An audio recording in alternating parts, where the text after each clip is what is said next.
Mmesikia hawa vijana wawili, huyu Ndindi Nyoro na huyu Osoro, walikuwa wanapanga mambo ya kutafuta wale better half. Mmesikia huyu Ndindi Nyoro ameenda akamtafutia Wanjiko huyu Osoro.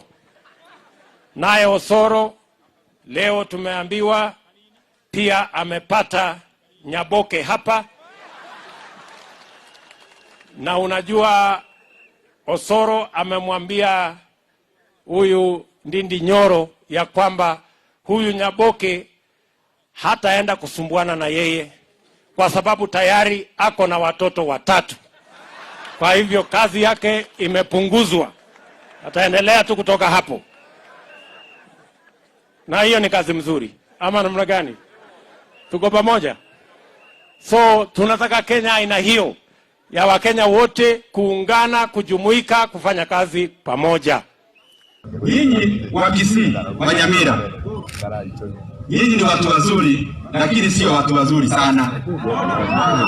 Kwa sababu huyu rafiki yako anaitwa Osoro, tulipatana na yeye kule bunge tukiwa vijana. Na mimi sikuwa nimeoa, yeye hakuwa ameoa. Osoro tukachora na yeye maneno ya kuunganisha Kenya. Nimpeleke Murang'a ajifanye anaangalia miradi apate bibi. Yeye nikampeleka kule na akafanikiwa, akapata Wamajiro. Na mimi akaniambia ati nitakuja hapa Nyamira anitembeza kwa vijiji.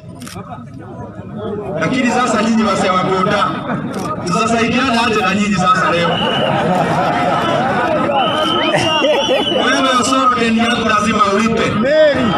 Siwezi kaa nikiwa pacha na juu yako. Lazima unitembeze nifanikiwe hapa Kisii, hapa Nyamira.